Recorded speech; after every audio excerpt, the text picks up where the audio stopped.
¿Qué tal, chicos? El día de hoy vamos a platicar sobre diferentes formas en que nosotros vamos a llevar a cabo mediciones en epidemiología, haciendo énfasis en cuatro conceptos clave que me gustaría que recordáramos al terminar la clase. En particular, vamos a hablar qué tienen que ver las escalas de medición, a qué nos referimos con el concepto de validez, con el concepto de precisión y con el concepto de exactitud. El objetivo de esta clase es que interpretemos los conceptos y métodos que la epidemiología clínica utiliza para determinar la situación y estado clínico de un paciente, no solamente en el contexto clínico, sino también en un contexto de investigación, y cómo esto nos puede servir para derivar diferentes observaciones y mediciones clínicas que nosotros vamos a cotejar en diferentes situaciones.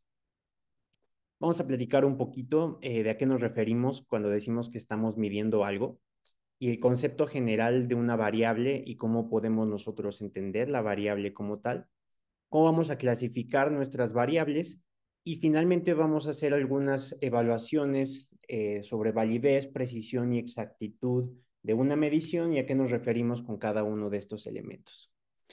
Entonces, vamos a retomar de nuevo el caso clínico que habíamos venido trabajando a lo largo del curso. Estamos trabajando el caso de nuestro paciente de 48 años de edad, que nació y vive en la Ciudad de México y es conductor de Uber, y que acudió con nosotros por resentirse mareado con cefalea diaria desde hace 2 semanas, además de acúfenos. Llega a nuestro consultorio, le tomamos signos vitales, identificamos una frecuencia cardíaca de 70 latidos por minuto, respiratoria de 15, una temperatura de 37,1 grados y una tensión arterial de 142,92.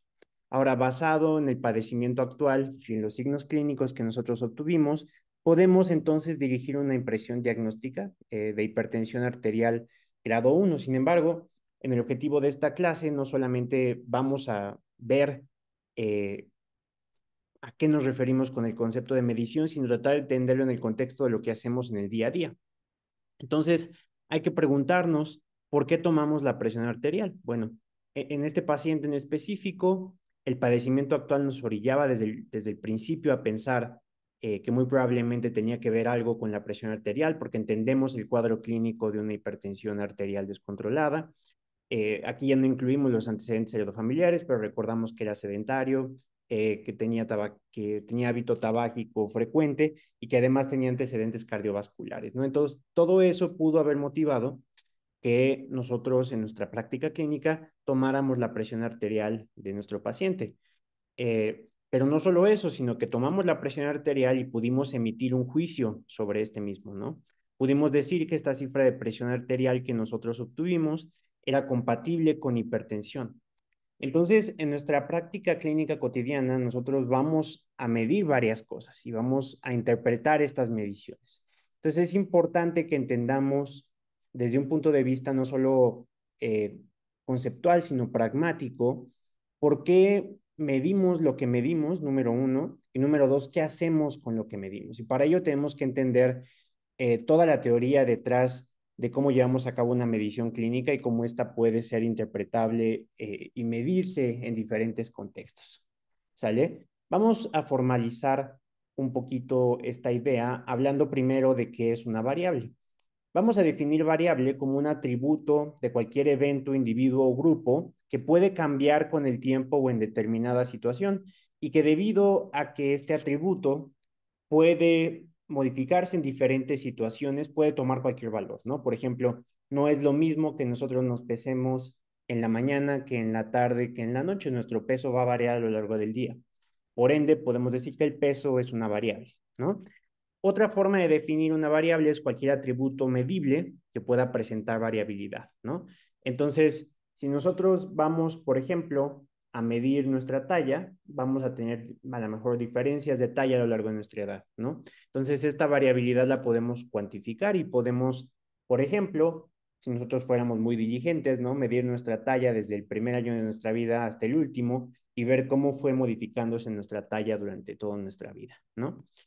Una cosa importante es que para que nosotros podamos entender cómo varía en un parámetro clínico una medición en un paciente antropométrica de presión arterial, pues tenemos que describirla, ¿no? Y entonces a nosotros las variables nos interesa tenerlas porque las podemos medir. Entonces, una forma en que nosotros vamos a poder darle un atributo a una variable, poder describir la variabilidad de un parámetro específico es midiéndolo, ¿no?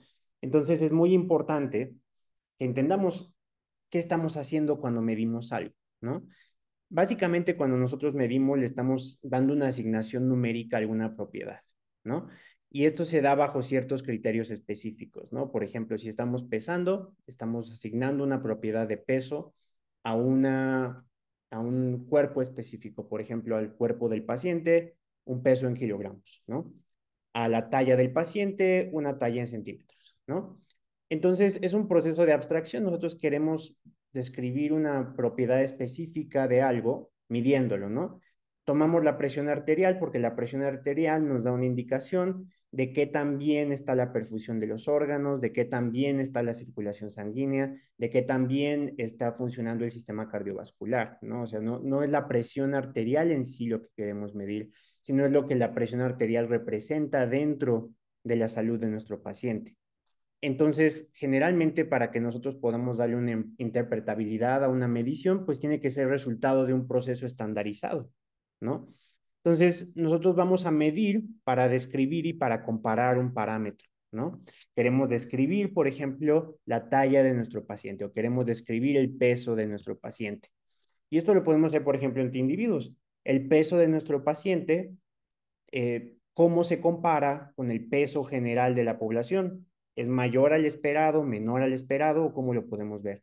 Podemos verlo también entre poblaciones, ¿no? En los pacientes que tienen un infarto, un índice de masa corporal de tal valor, ¿cómo se compara con el mismo índice de masa corporal en pacientes que no tienen infarto, ¿no? A lo mejor es distinto. Entonces también nos interesa hacer una comparación en ese contexto. O en el tiempo en un mismo sujeto, ¿no? ¿Cómo está la presión arterial de este sujeto hoy con respecto a cómo estaba ayer, ¿no? Entonces medimos porque las mediciones nos van a dar diferente información de esta variabilidad intrínseca que vamos a observar en los parámetros clínicos de un paciente, ¿no? Entonces nos interesa medir porque nos interesa cuantificar ciertos patrones. Esos patrones son resultado de un proceso de abstracción. No queremos medir el peso por medir el peso. El peso nos da una indicación de adiposidad, por ejemplo, ¿no? La talla nos da una indicación de estabilidad ósea. Por ejemplo, la pérdida de talla en un paciente adulto mayor generalmente indica que estamos perdiendo masa ósea, ¿no? Entonces, algo que nos interesa es, dado que esto está variando, ¿cómo podemos utilizar esta variabilidad para sacar una conclusión, ¿no? Por ejemplo, si nosotros quisiéramos tirar dados, ¿no? Y con estos dados los tiráramos de manera consecutiva y quisiéramos concluir si estos dados están cargados o no. O también, si nosotros tomamos una medición de glucosa al azar, que nosotros digamos, bueno, esta glucosa, ¿qué representa del paciente? ¿No? El paciente está en ayuno, el paciente acaba de comer. ¿Qué es lo que nos dice este valor de glucosa que estamos obteniendo? Si medimos una frecuencia cardíaca, una presión arterial, si medimos una frecuencia respiratoria, ¿qué nos dice sobre el estado clínico del paciente? Pues bueno, en todos estos eventos a nosotros nos interesa algo que queremos cuantificar, pero para ello tenemos que contextualizarlo. ¿En qué contexto estamos midiendo la glucosa? ¿En qué contexto estamos midiendo la presión? ¿En qué contexto estamos midiendo la frecuencia respiratoria? Pues es importante entender que nosotros vamos a medir algo porque lo queremos analizar, ¿sale? Lo queremos analizar desde un punto de vista clínico, si nosotros solo nos dedicamos a la clínica, o desde un punto de vista estadístico, si nos dedicamos a la investigación. Una medición que no podemos interpretar no nos dice nada. Un número al que no le podemos abstraer una propiedad o al que no podemos decir este número representa tal cosa, no nos sirve de absolutamente nada, ¿no? Entonces nosotros queremos medir algo porque nos va a describir alguna propiedad de un fenómeno que queremos entender. Entonces, para que nosotros podamos decir que nuestra medición es válida, tenemos que ver qué también representan lo que queremos que mida, ¿no? Es decir, si nosotros queremos medir aprendizaje, por ejemplo, no vamos a medirle la presión arterial a un paciente, ¿no? Porque aunque quizá haya alguna relación, ¿qué podemos interpretar de una presión arterial para decir que un paciente ha aprendido algo, ¿no? No tiene nada que ver. Para que nosotros podamos darle una adecuada interpretación a la medición, tenemos que observar que sean válidas, es decir, que representen los fenómenos de interés que nosotros queremos medir, ¿sale? Porque queremos analizarlos, queremos aplicarlos, queremos darle una interpretabilidad dentro del contexto en el que los estamos midiendo, ¿sale? Entonces, hay que preguntarnos por qué es importante medir. Eso es algo que hacemos todo el tiempo como clínicos. Todo el tiempo medimos la presión, todo el tiempo tomamos una talla, todo el tiempo pesamos a nuestro paciente. ¿Pero por qué? ¿Para qué? ¿Cuál es el objetivo? Bueno, por ejemplo, ¿cómo sé que mi paciente tiene una enfermedad? Le quiero medir la presión, ¿no? ¿Cómo diagnostico hipertensión? Bueno, debo de tener una medición y a partir de esa medición interpretarla para poder decidir si mi paciente tiene o no la enfermedad, ¿no? Ahora digamos que mi paciente tiene hipertensión. Como sé que la hipertensión tiene daños sobre órganos blancos, como por ejemplo el cerebro, como por ejemplo el corazón, como por ejemplo eh, el riñón, pues a mí me interesa saber si mi paciente está o no está controlado, ¿no? Entonces también me interesa saber cómo está controlado. Entonces, una misma medición. Primero, ¿está o no está enfermo? Segundo, si está enfermo, ¿está o no está controlado? Tercero, además puedo yo hacer una predicción utilizando esta medición, ¿no? ¿Está en riesgo de tener daño a órgano blanco? ¿Comparado con qué, no? La presión que tiene ahorita comparada con la que tenía antes, comparada con la que tenía después, o a lo mejor mi paciente ya está diagnosticado y lo que quiero ver es si el tratamiento que le di le funciona, ¿no? ¿Está funcionando? Y si sí, ¿qué impacto está teniendo en el riesgo, ¿no? Esto es una sola medición, una presión arterial, ¿no? Y le podemos interpretar muchísimas cosas. Entonces, para eso tenemos que asegurarnos que estamos midiendo lo que queremos medir, número uno, y número dos, que nosotros estamos interpretando de manera correcta la medición de acuerdo a lo que estamos obteniendo, ¿no? Entonces, las mediciones son parte de la práctica clínica. Si bien en este curso vamos también a orientarlas un poco, a entenderlas desde el punto de vista de la investigación, no hay que entenderlas como algo inherentemente exclusivo de la investigación. Medimos porque es parte de nuestro quehacer médico, ¿sale? Por ejemplo, nos interesa medir diferentes elementos como el peso, como los niveles de glucosa, como los niveles de colesterol, saber los hábitos del paciente, saber cómo está su alimentación. A veces va a haber cosas que nosotros no vamos a poder cuantificar directamente, entonces va a haber algunas escalas, por ejemplo, cuál es el riesgo cardiovascular de mi paciente, ¿no? Me interesa saber cuál es la probabilidad de que mi paciente se infarte en los próximos 10 años, eso es algo que también puedo medir. Me interesa saber si el riesgo que tiene mi paciente es mayor o menor al esperado, ¿no? Y me interesa saber qué puedo hacer con este riesgo, por ejemplo, ¿puedo o no prescribir un medicamento? Entonces, una medición nos puede llevar por todo un proceso desde un diagnóstico hasta un pronóstico, hasta una evaluación de qué tan eficaz está siendo un tratamiento para mi paciente, ¿no? Entonces, nos va a interesar saber si lo que estamos midiendo tiene una relación específica con el fenómeno que queremos ver. Entonces, las variables las vamos a poder medir o clasificar en función de la relación que hay entre efecto y causa, ¿no? Entonces, la primera clasificación que vamos a ver de las variables que vamos a estar obteniendo como resultado de mediciones clínicas van a ser con respecto a la relación de efecto y causa. Por ejemplo, tenemos un infarto agudo al miocardio y tenemos algunas variables que causan infarto agudo al miocardio. Entonces, a mí me interesaría ver estos factores de riesgo, qué tanto pudieran impactar sobre el riesgo de infarto agudo al miocardio. Entonces, a estas variables que causan el infarto agudo al miocardio, yo les voy a llamar variables independientes, es decir, entre sí pueden o no afectarse, pero lo que me interesa ver es el efecto que tienen sobre mi variable dependiente. Entonces, las variables independientes se pueden considerar una causa, mientras que las variables dependientes se pueden considerar un efecto. Entonces, si lo que yo estoy midiendo es causa de otro, desde el punto de vista metodológico, vamos a considerar las variables independientes. Si lo que yo estoy obteniendo es el resultado de lo que yo quiero obtener, por ejemplo, una predicción para riesgo de infarto. Entonces, quiero predecir infarto. Entonces, infarto es mi variable dependiente porque depende de estos factores de riesgo, ¿no? Si yo tengo hipertensión, mi riesgo de infarto será mayor que si no lo tengo. Si yo tengo diabetes, mi riesgo de infarto será mayor que si no lo tengo. Entonces, mi riesgo de infarto depende de la presencia de todas estas. Entonces, la primera clasificación que estamos estudiando de las variables es con relación a su efecto. Si son una causa, podemos considerar las variables independientes. Si son un efecto, podemos considerarlas variables dependientes. Ahora, esto es un poco reduccionista porque no siempre vamos a poder estudiar causalidad en algo, ¿no?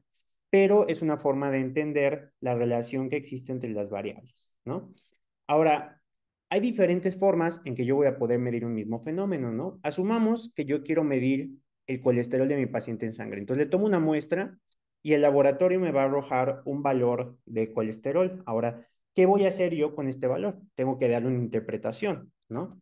Entonces, si yo, déjenme cambiar a una plumita, pero yo voy a tener una escala de medición, ¿no? Esta escala va a tener ciertos valores y van a determinarlos, por ejemplo, el laboratorio, ¿no? Entonces, el laboratorio me puede decir, yo puedo medir el colesterol en un rango entre 0 y 500, ¿no? Entonces, el valor mínimo que yo puedo tener de mi valor de colesterol es 0. El valor máximo que puedo yo tener de mi valor de colesterol es 500. Entonces, hay varias formas en que yo puedo interpretarlo. Primero, puedo verlo con un punto de corte, ¿no? Decir, bueno, 200 me va a reflejar que mi colesterol esté alto o que mi colesterol esté bajo, ¿no? Entonces, si es menor a 200, es decir, un valor entre 0 y 199, o si es mayor a 200, yo voy a definir si mi colesterol está normal o si mi colesterol está alto, ¿no? Entonces, esta es una sola variable y ya le estoy dando varias interpretaciones. Primero, una interpretación continua, es decir, un valor numérico que va entre 0 y 500, ¿no? Si es de 199 contra 198, pues a lo mejor hay una diferencia continua, pero puede no haber una diferencia categórica, porque dos valores aquí, 199 y 198, ¿no? No van a caer dentro de otra categoría. A ambos los considero normales, aunque cuantitativamente uno sea mayor que otro, ¿no? Pero no es lo mismo 199 que 205, ¿no? Porque mi punto de corte está siendo 200. Entonces, yo puedo estimar mi variable colesterol, primero en función continua o segunda en función categórica, es decir, tomar un punto de corte y crear una regla de decisión, es decir, todos los que estén abajo de este punto de corte tienen un colesterol normal y todos los que tienen arriba de este punto de corte es alto. Entonces, 201 se consideraría alto, aunque cuantitativamente no haya mucha diferencia entre 199 y 201, ¿no? Pero son diferentes formas en que yo puedo entender una variable. Entonces, debido a que yo puedo hacer estas manipulaciones o estas evaluaciones de una variable, yo voy a tener que voy a poder interpretar mis variables también en función de mi escala de medición. Es decir, en una, yo estoy midiendo aquí mi colesterol de forma continua, ¿no? Y me dice algo, 198 contra 201, ¿no? Pero si lo trato en una escala categórica, me está diciendo otra cosa. El que tiene 198 tiene el colesterol normal y el que tiene 201 lo tiene alto, ¿no? Entonces, nosotros podemos, grosso modo, categorizar a mis variables en dos tipos de escalas. En escalas cualitativas o categóricas, en la cual yo voy a describir un atributo o característica que generalmente van a ser mutuamente excluyentes entre sí. Entonces, tengo una categoría A, tengo una categoría B y tengo una categoría C, ¿sale? Ahora, estas categorías pueden o no tener un orden y ahorita vamos a ver que cuando tienen un orden se llaman de un modo, cuando no tienen un orden se llaman de otro modo, ¿no? Pero generalmente los individuos que entran dentro de la categoría A no entran dentro de la categoría B y estos no entran dentro de la categoría C. Son mutuamente excluyentes. A esto se le llama una variable de tipo cualitativa o categórica. Ahora, cuando son cuantitativas, lo que nos interesa es el atributo numérico, ¿sale? Y entonces, aquí mientras que son mutuamente excluyentes, por ejemplo, entre 0 y 1 hay un número infinito de valores, ¿sale? También entre 1 y 1000 hay 1000 números enteros, pero también hay un número infinito de valores, ¿no? Entonces, cuantitativas cuando nos interesa un atributo numérico, cualitativas cuando nos interesa una categoría o un atributo de tipo categórico, ¿sale? Entonces, vamos a ver un poquito más a detalle estas variables cualitativas o categóricas. Las variables cualitativas o categóricas se pueden considerar variables de tipo nominales. Estas generalmente no tienen un orden específico. Entonces, por ejemplo, pueden ser o el color de ojos. Entonces, los ojos cafés, los ojos verdes, los ojos azules. Les dije que eran mutuamente excluyentes, ¿no? Entonces, si tú tienes ojos cafés, no tienes ojos azules. Si tú tienes ojos azules, no tienes ojos verdes, ¿no? Sexo del paciente, asumiendo que fuera simplemente binario, ¿no? Hombres y mujeres, o raza o etnicidad, ¿no? Entonces, a estas nominales, si solamente tienen dos categorías, les vamos a llamar dicotómicas, ¿no? Por ejemplo, tengo o no tengo diabetes, ¿no? Esa es una variable dicotómica. Politómica, si yo tengo más de una categoría, por ejemplo, en el color de ojos, verde, azul, café, café claro, eh, café oscuro, ¿no? Y entonces aquí tengo diferentes categorías y estas van a determinar diferentes criterios. Entonces, una variable cualitativa nominal dicotómica es una variable que simplemente tiene un sí o un no. Tengo o no tengo variables. Una variable cualitativa nominal politómica tiene múltiples categorías, ¿sale? De nuevo, en las nominales no hay un orden específico, ¿no? Los ojos cafés jerárquicamente no tienen ninguna relación con los ojos azules ni con los ojos verdes, ¿sale? Son mutuamente excluyentes entre sí. Puedo tener también variables cualitativas ordinales. Ahora, a diferencia de las nominales, en las ordinales el orden sí importa, ¿sale? Entonces, por ejemplo, la variable más común de tipo ordinal son las categorías del índice de masa corporal, porque tenemos bajo peso, normopeso, sobrepeso y obesidad, ¿no? O riesgo, leve, moderado, alto y muy alto. Es decir, alto va antes de muy alto, moderado va antes de alto, leve va antes de moderado, moderado va después de leve, alto después de moderado y muy alto después de alto, ¿no? Entonces hay diferentes categorías. Normo, bajo peso va antes que normopeso, normopeso va antes que sobrepeso, sobrepeso va antes que obesidad. Entonces aquí el orden sí importa, aunque haya múltiples categorías. Entonces una variable cualitativa ordinal tiene diferentes categorías, pero estas categorías guardan una jerarquía entre sí, ¿sale? Un orden. Y por lo tanto, este orden importa, ¿no? Porque nos va a decir, por ejemplo, mayor grado de severidad o nos puede hablar de que está más avanzado en un proceso o en un tiempo, ¿no? Entonces, nuestras variables cualitativas se clasifican en dos tipos. Nominales, si son categorías mutuamente excluyentes, donde no hay un orden específico, y dentro de ellas, si solo tienen dos categorías, les llamamos variable cualitativa nominal dicotómica, y si tienen más de una categoría, es variable cualitativa nominal politómica.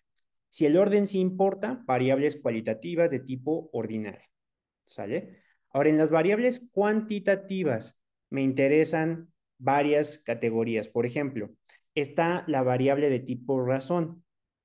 La variable de tipo razón tiene un cero absoluto y entonces me interesa saber, el cero tiene un valor real, ¿no? Por ejemplo, cero de colesterol, cero de glucosa, cero de triglicéridos y la razón me habla de la distancia desde ese cero, ¿sale?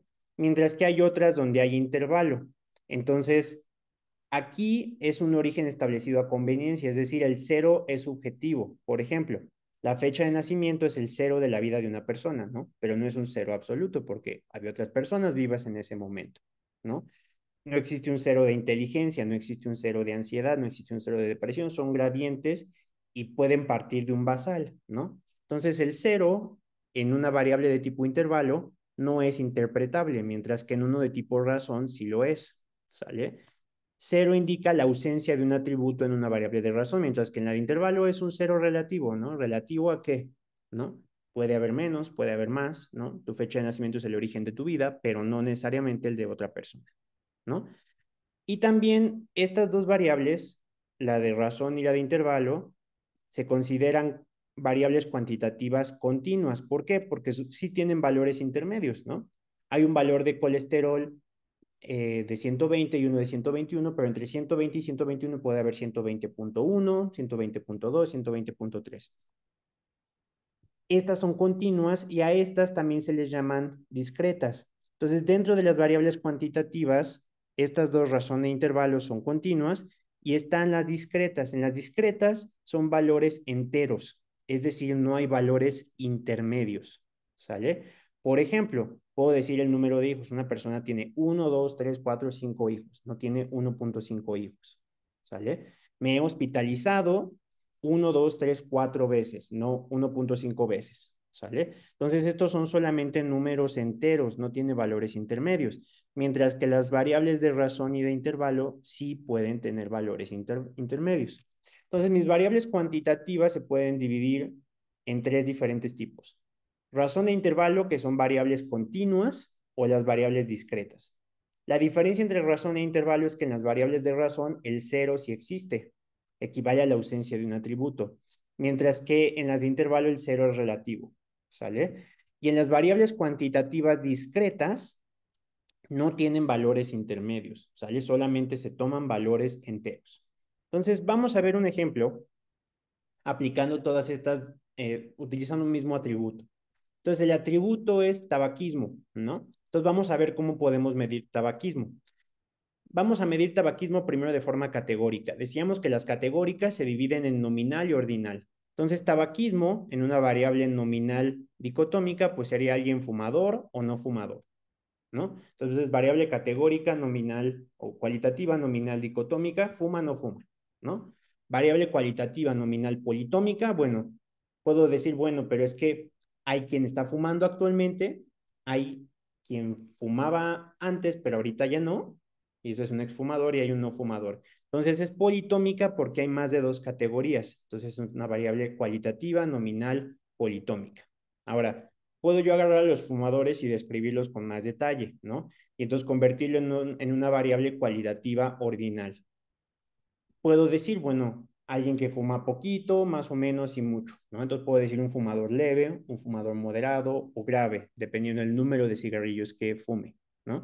Entonces vean que esto es una misma forma, diferentes formas de evaluar un mismo fenómeno, ¿no? Que es el tabaquismo. ¿Fumas? ¿No fumas?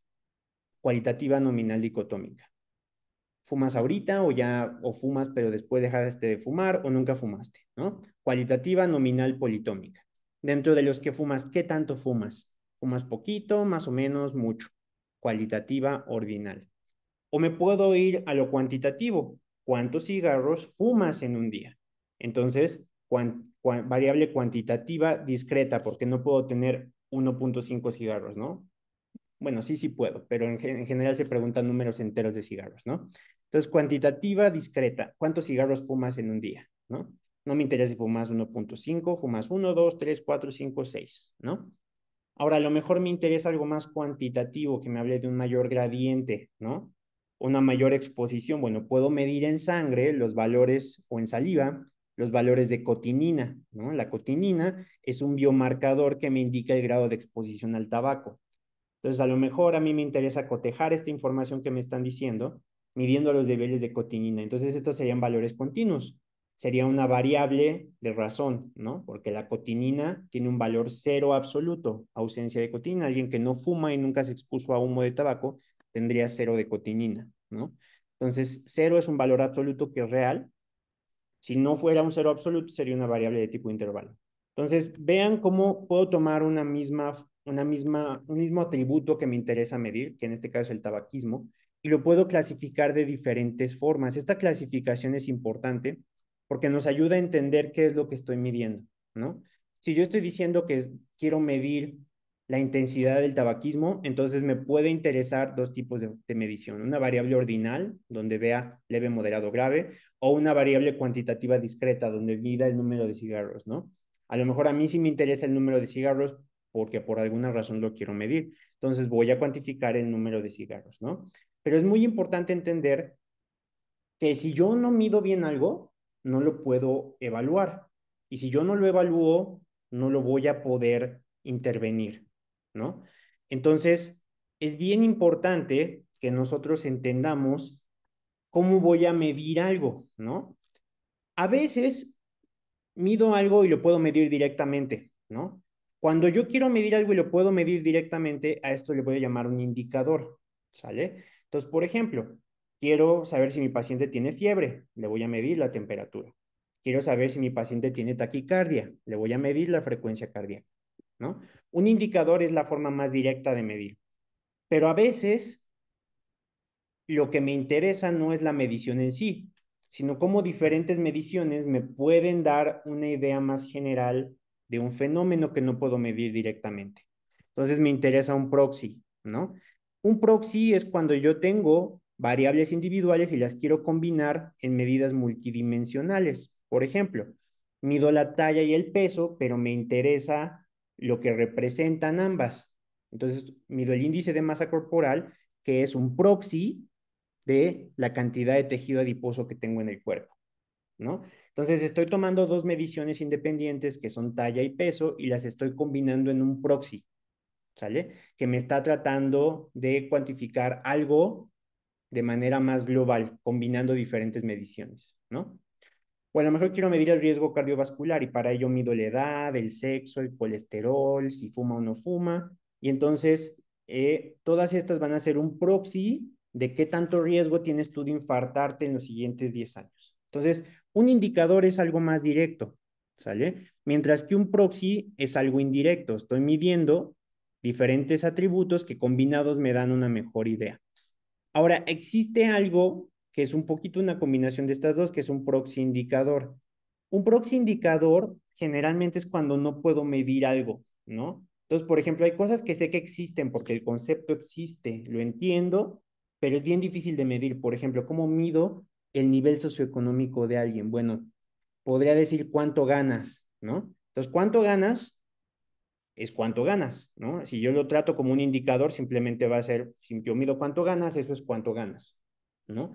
Pero si lo uso como un proxy indicador, entonces cuánto ganas me va a decir tu nivel socioeconómico, ¿no? Y esto desde luego tiene varias limitaciones, ¿no? Sí, pero también depende de ta y ta, ¿no? O por ejemplo, mido el envejecimiento en años cumplidos, bueno, pero hay dos personas de 60 años, una persona puede tener eh, dependencia, ya no puede hacer sus cosas sola, ya no puede caminar y otra persona de 60 años está corriendo maratones, ¿no? Entonces, claramente es imperfecto. Entonces, un proxy indicador es una medición que yo estoy usando para interpretar algo que generalmente no puedo medir de forma directa. Entonces, vamos a recapitular. Un indicador es una medición directa, ¿sale? Mido temperatura para saber si tienes fiebre. Un proxy es una combinación de variables que me permite obtener mucho más información que cada variable individual, ¿no? Entonces, talla y peso, índice de masa corporal, me da más información que el peso o la talla sola, ¿no? Mientras que un proxy indicador es cuando yo quiero usar una medición que me dice una cosa para medir algo que es distinto, ¿no? O que no puedo medir directamente, por ejemplo, la pobreza o el envejecimiento. Entonces, siempre que ustedes lean un estudio o que estén haciendo algo, sepan para qué lo quieren usar, ¿no? Por ejemplo, quiero medir la temperatura para sacar fiebre, pero ¿para qué quiero medir la presión? Para diagnosticar hipertensión, puede ser. Para ver si la presión me habla del grado de perfusión, por ejemplo, en una sala de urgencias, bueno, ahí lo estoy usando como un proxy indicador, ¿sale? Entonces, vean que una misma variable me puede servir para diferentes cosas. Vamos a verlo aquí. Puedo utilizar la presión arterial sistólica como un indicador de presencia de hipertensión. Mi propia tensión arterial sistólica la puedo usar como un proxy, la combino con la presión arterial diastólica y saco mi presión de pulso o mi presión arterial media, ¿no? Y después puedo utilizar esa presión como un indicador de perfusión. Y a eso le voy a llamar una proxy indicador. Entonces, una misma variable puede tener diferentes cualidades dependiendo de cómo la interprete. En un indicador es directo, en un proxy es cuando sumo varias mediciones o varias variables para que me dé mucho más información, y un proxy indicador es cuando mido algo, pero quiero que me ayude a entender otra cosa. ¿Sale? Entonces, todas estas mediciones son susceptibles a error. Y entonces a mí me interesa saber en qué me puedo equivocar al medir, ¿no? Primero, puede haber diferencias biológicas.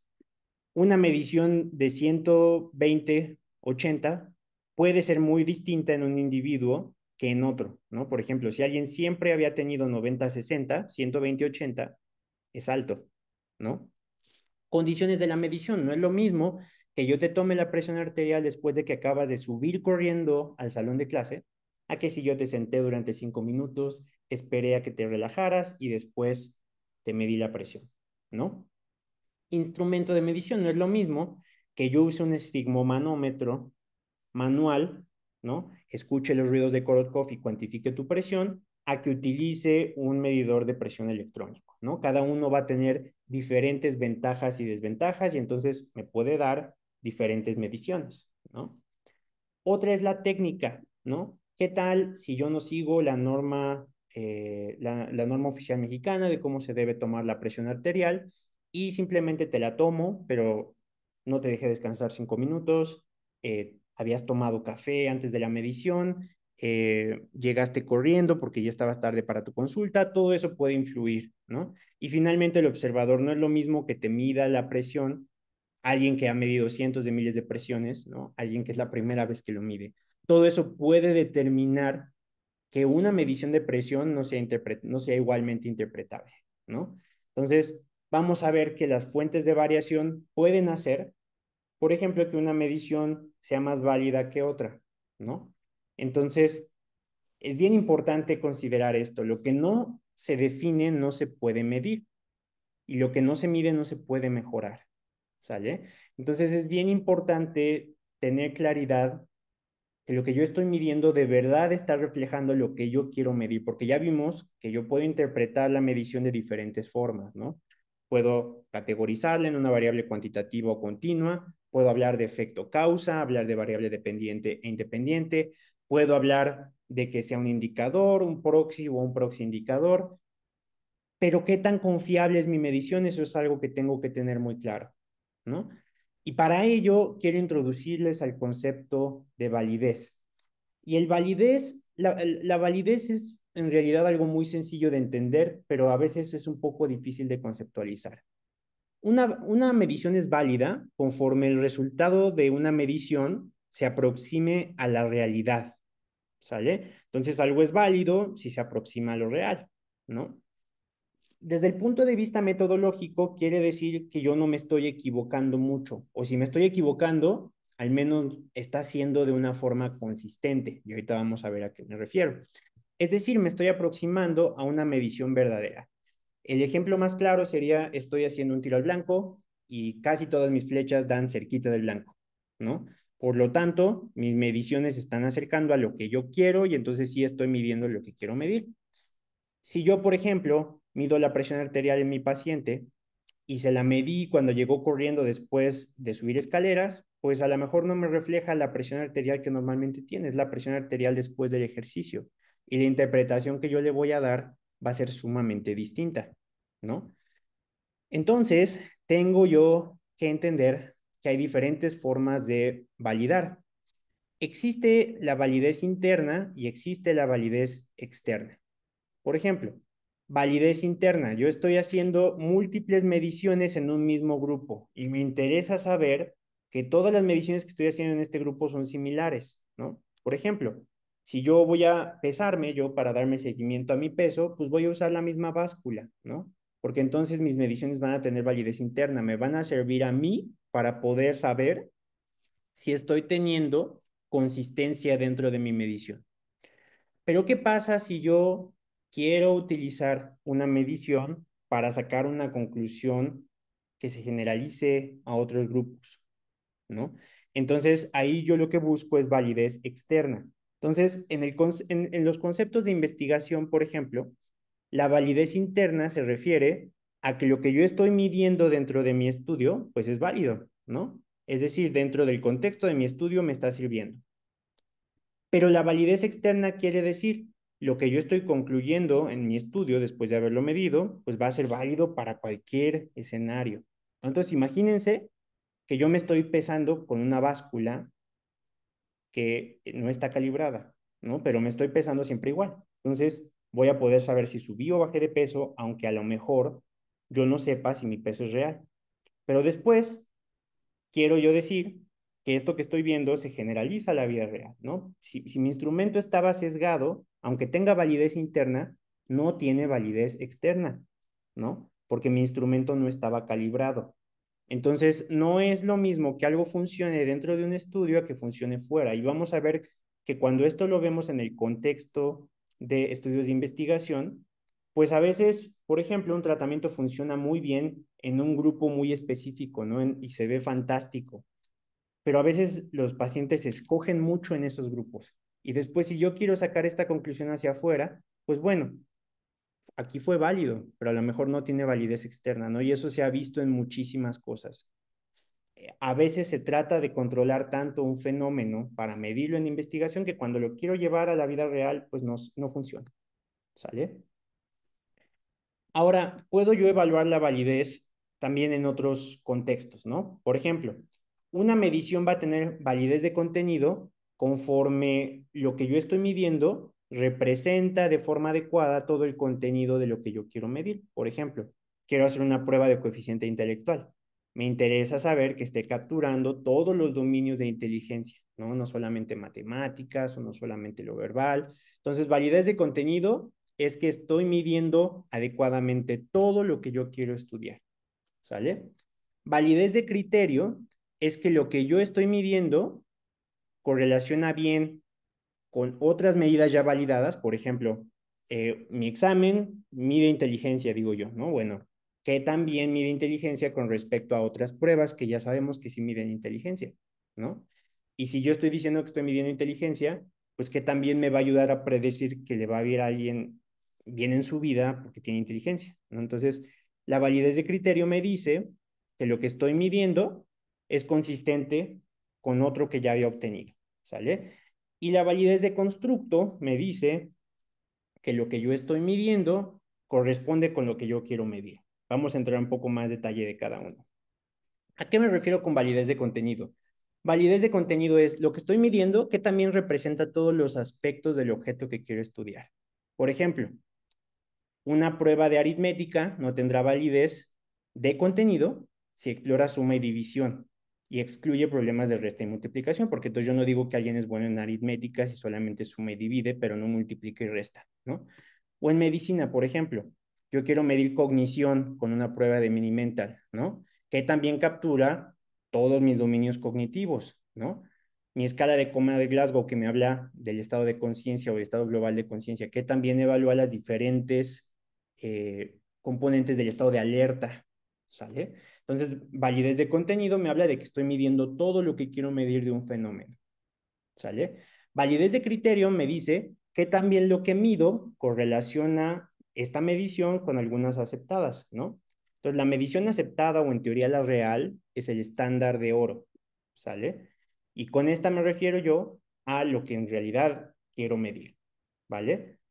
Existen dos elementos de la validez de criterio. Está la validez de predicción, que también la medición que yo tengo me ayuda a predecir un desenlace en el futuro, ¿sale? Por ejemplo, estoy midiendo riesgo cardiovascular, pues que también me ayuda a predecir que de verdad ocurre un infarto. Esa es una validez de criterio. O la otra, si yo estoy midiendo, por ejemplo, el nivel de grasa en el hígado, ¿no? Y lo mido por ultrasonido y lo mido por resonancia magnética. La validez concurrente me dice que también un instrumento lo mide con respecto a otro, ¿no? Porque esto me ayuda a entender que estoy midiendo lo mismo. Entonces, la validez de criterio me dice que esté midiendo lo mismo en esta nueva medición con respecto a lo aceptado. ¿Sale? Denme un segundito, ahí está. Entonces, por ejemplo, lo mismo en un ATAC que lo que ven en un ultrasonido, ¿sale? Eso es una validez de criterio.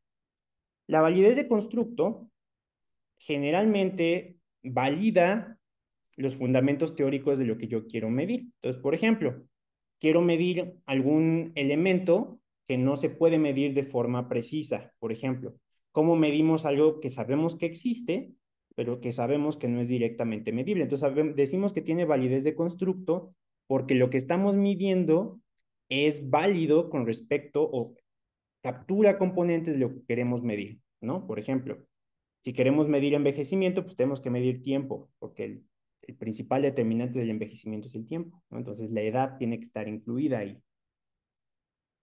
Pero a veces lo que queremos medir no necesariamente lo podemos medir. Entonces, en la validez de constructo, lo que me dice es, ok, no estás necesariamente midiendo lo que tú quieres medir, pero lo estás capturando. De forma teórica tiene lógica. Por ejemplo, los pescadores no pueden ver los peces cuando los van a pescar, ¿no? Entonces ustedes se preguntarían, bueno, ¿cómo sabe el pescador que los peces están ahí? Bueno, el pescador sabe que los peces están ahí porque puede ver gaviotas, ¿sale? Entonces los pescadores no miden los peces, lo que miden son las gaviotas.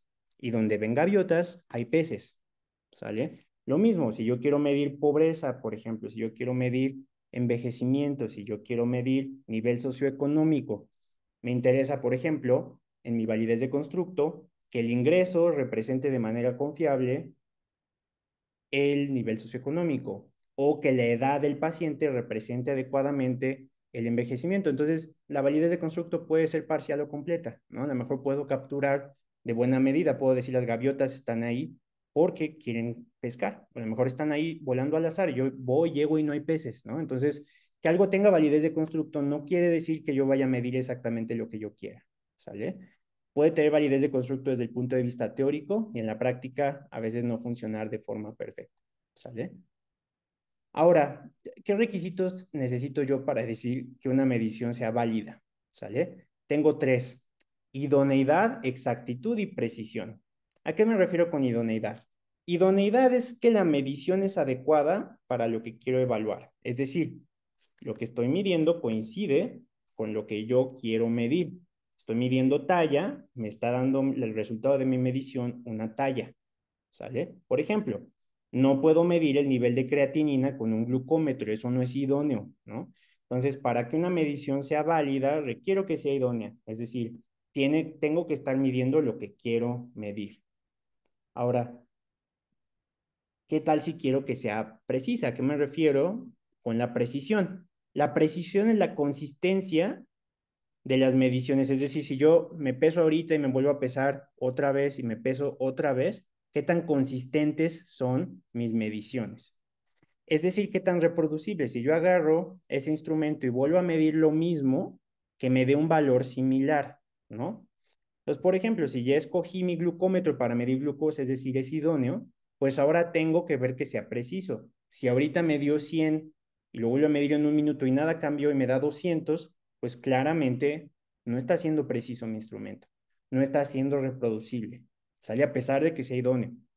Entonces, digamos que tengo un instrumento eh, que es idóneo y me da mediciones un poquito distintas, ¿no? 100 de glucosa y después lo vuelvo a medir y me da 101 y después lo vuelvo a medir y me da 98. Bueno, esas variaciones pueden ser esperadas por el azar.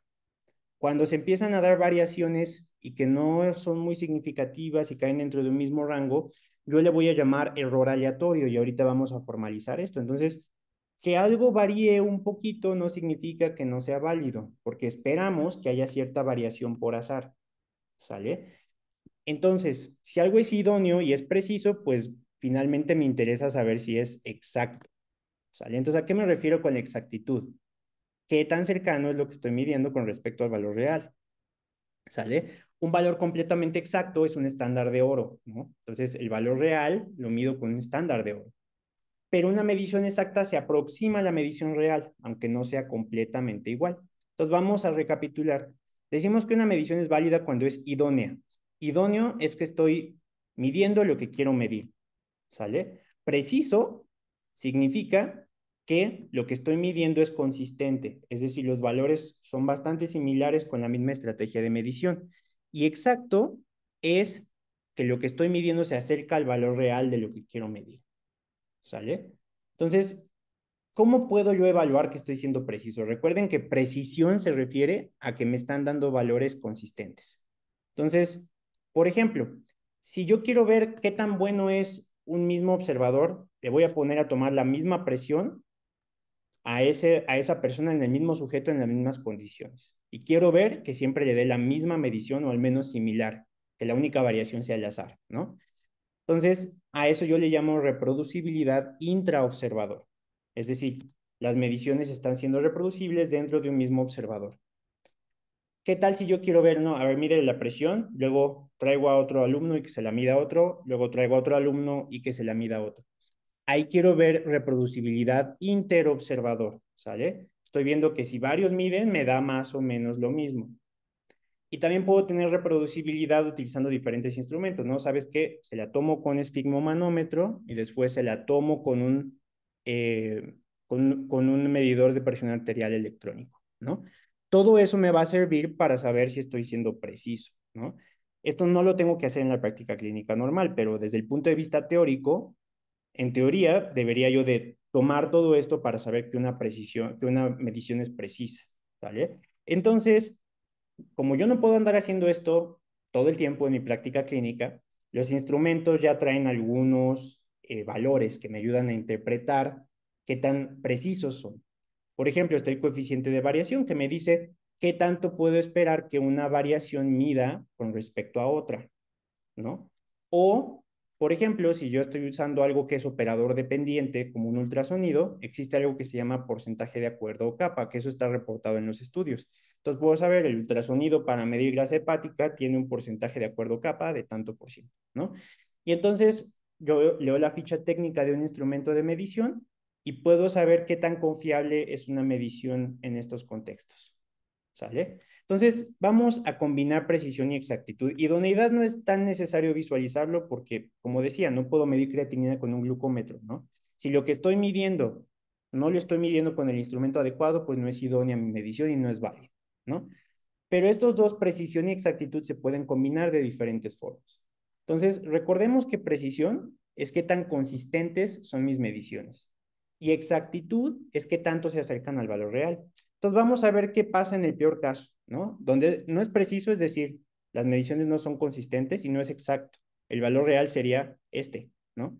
Pero vean, cuando no es preciso ni es exacto, pues no dan para ningún lado, ¿no?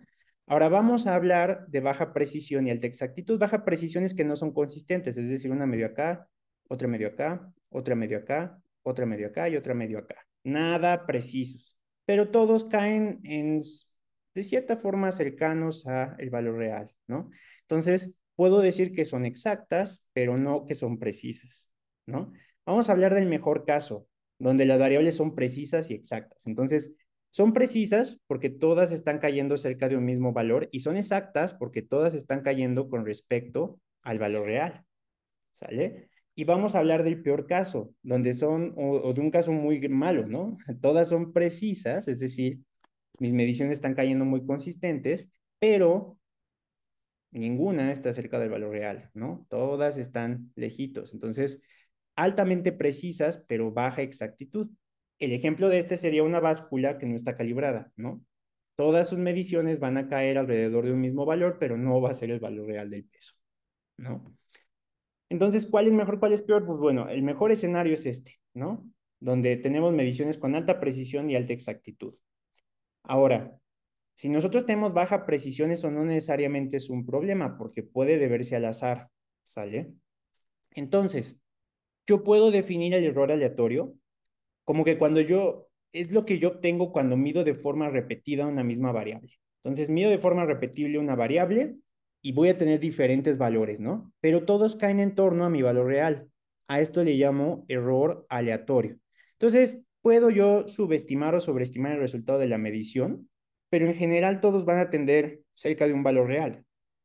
Entonces, lo que me afecta es la precisión. Si yo digo que un instrumento es preciso para medir algo, pues quiere decir que no, a lo mejor no todos los valores caen aquí, ¿no?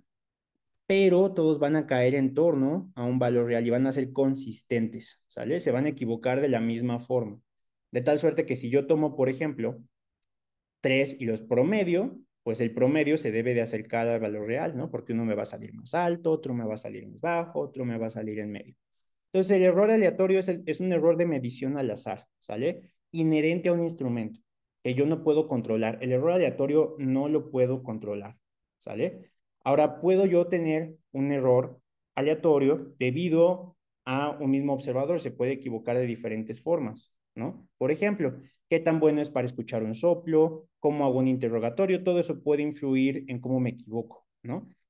o puede variar el instrumento. Por ejemplo, algunos reactivos pueden estar caducados, mi aparato puede no estar calibrado, o puedo tener variabilidad en mi sujeto, ¿no? A lo mejor a lo largo del día mi peso cambia y esto puede influir en la forma en que yo mida, ¿no? Entonces puede variar en el observador, en el instrumento o en los sujetos, pero es algo que yo no puedo controlar porque es debido al azar, ¿sale?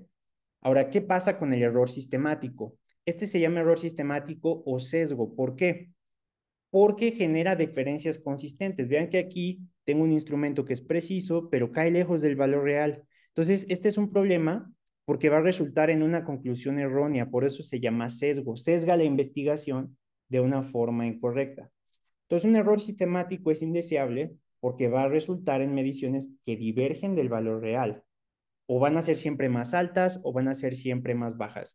Y esto es corregible, ¿sale? Entonces vamos a tener una clase que va a ser la próxima, totalmente dedicada a entender y estudiar los sesgos. Porque mientras que el error aleatorio se debe al azar y por lo tanto no necesariamente lo puedo controlar, pero puede que todos caigan cerca del valor real. En mi error sistemático siempre voy a obtener un valor más alto o un valor más bajo. Entonces el error sistemático no es deseable, ¿sale? Entonces mis mediciones siempre van a tener error. Ahora, este error total va a tener dos componentes. Un componente aleatorio que va a tener variaciones debidas al azar e inherentes a cada medición, pero en teoría todos van a tender hacia la media o hacia un valor central. ¿Sale? Y un error sistemático, que puede ser un valor consistente. Ahora, estas dos componentes del error, lo que me interesa siempre es minimizar mi error sistemático. Esto es lo que yo puedo controlar, ¿sale? Mi error aleatorio no lo puedo controlar. Entonces, este segmento en rojo no lo puedo controlar, este segmento en azul sí. Entonces, a mí me va a interesar y va a ser el objeto de la siguiente clase, cómo puedo controlar mis errores sistemáticos para reducirlos y que mis mediciones sean mucho más precisas, mucho más exactas y por lo tanto que sean mediciones válidas del fenómeno que yo quiera medir, independientemente de cómo lo interprete yo después esa medición, ya sea que lo convierta en una variable categórica, que la trate como una variable continua, que le esté midiendo como variable independiente o dependiente, eso no es lo importante. ¿Cómo puedo yo reducir sesgos en mi medición? Eso es uno de los principales puntos críticos del entendimiento, no solamente de la práctica clínica, sino también de la metodología de la investigación. Entonces, este es un resumen general. Aquí se los dejo para que lo puedan volver a cotejar. Precisión es que tanto mis variables son consistentes para caer en valores similares, ¿sale? Y el error aleatorio es resultado de variaciones al azar que pueden disminuir la precisión, mientras que la exactitud me dice qué tanto mi valor se acerca a la verdad. Y cualquier modificación en el proceso de medición que me aleje de los valores reales se llama error sistemático o sesgo y va a resultar en inferencias incorrectas, ¿sale? Si yo no lo hago de forma correcta. Entonces, un error sistemático es grave porque me lleva a conclusiones erróneas. Un error aleatorio lo puedo controlar mejorando mi variabilidad interobservador, mi variabilidad intraobservador, mi variabilidad de mediciones, pero nunca lo voy a poder bajar a cero. Mis sesgos los puedo reducir casi hasta cero y entonces eso los puedo controlar mediante el diseño. Muchísimas gracias, chicos. Espero que haya sido una clase muy informativa y quedo al pendiente de cualquier duda que pueda surgir. Muchísimas gracias y que tengan muy buen día.